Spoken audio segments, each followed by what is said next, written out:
گھر کا کام کاج کرتے کرتے برا حال ہو چکا تھا۔ چکی پیسنے کی وجہ سے ہاتھوں میں چھالے پڑ چکے تھے۔ یہی حال شوہر نامدار کا بھی تھا۔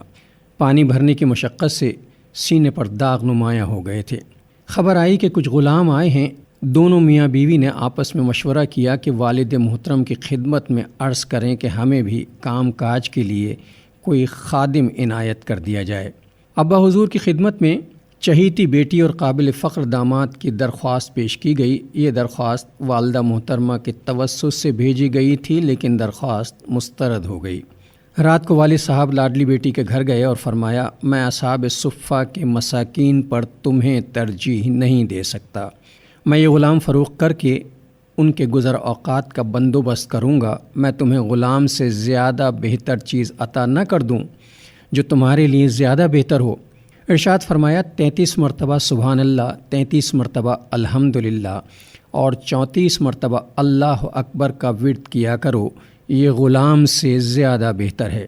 یہ مکالمہ کائنات کے سب سے برگزیدہ باپ اللہ کے رسول صلی اللہ علیہ وآلہ وسلم اور جنت کی عورتوں کی سردار چہیتی بیٹی فاطمۃ الزہرا رضی اللہ تعالی عنہا کے درمیان ہوا۔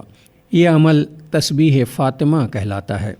اللہ کے رسول صلی اللہ علیہ وآلہ وسلم نے ساری زندگی اختیاری فقر میں بسر فرمائی اور اپنے اہل و عیال کو بھی اسی کی تعلیم فرمائی۔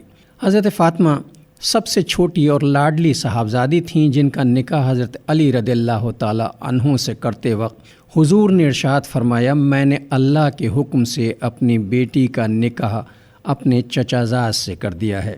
حضرت علی درویش صفت شخصیت کے مالک تھے، جو خود بھی فقر کی زندگی بسر فرماتے تھے۔ آپ صلی اللہ علیہ وسلم کی زیر سرپرستی تھے۔ نکاح کے موقع پر حضور صلی اللہ علیہ وسلم نے پوچھا، علی تمہارے پاس کچھ ہے؟ جواب ملا، حضور صرف ایک زرہ بکتر ہے جو خود آپ صلی اللہ علیہ وسلم نے ہبہ کی ہے۔ فرمایا، لے آؤ۔ ذرا فروخت کی گئی، جسے حضرت عثمان رضی اللہ تعالی عنہ نے 480 درہم میں خرید لیا۔ حضرت علی نے یہ رقم حضور صلی اللہ علیہ وسلم کے دست مبارک پر رکھ دی، جس سے حضور نے چند چیزیں خریدنے کا مشورہ دیا۔ یہ گھریلو استعمال کی چیزیں تھیں، ایک چمڑے کا گدا، ایک چادر، ایک مشکیزہ اور ایک چکی۔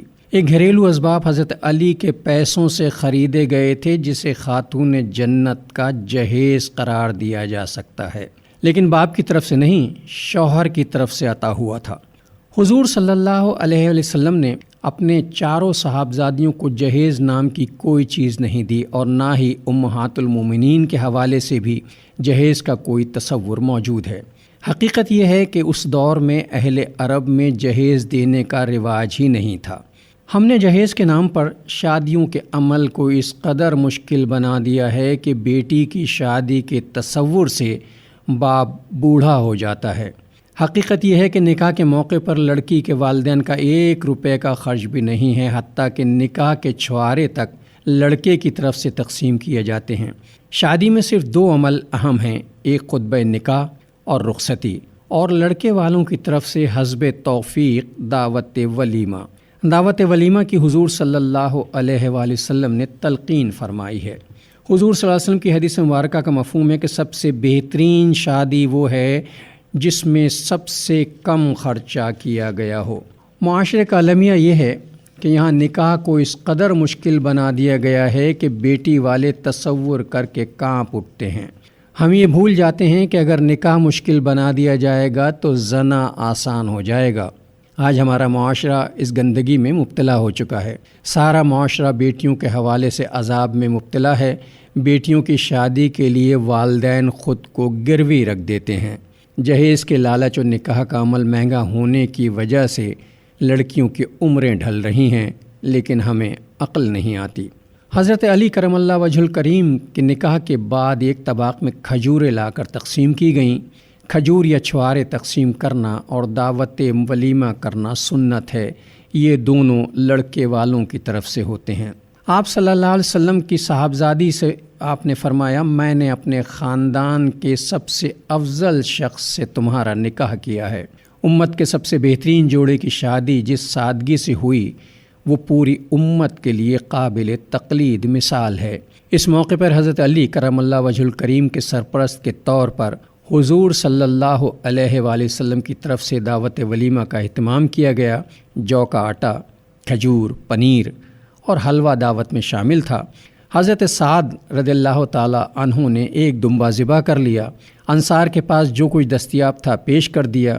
حضرت عباس رضی اللہ تعالیٰ عنہ فرماتے ہیں کہ حضور نے فرمایا، میں پسند کرتا ہوں کہ میری امت کے لیے نکاح کے وقت کھانا سنت ہو۔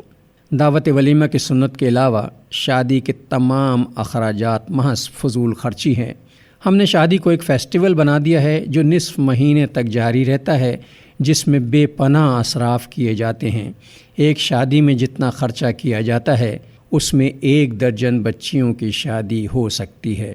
اگر اس احساس کو معاشرے میں پھیلا دیا جائے تو بہت بڑے معاشرتی مسئلے سے نجات مل سکتی ہے۔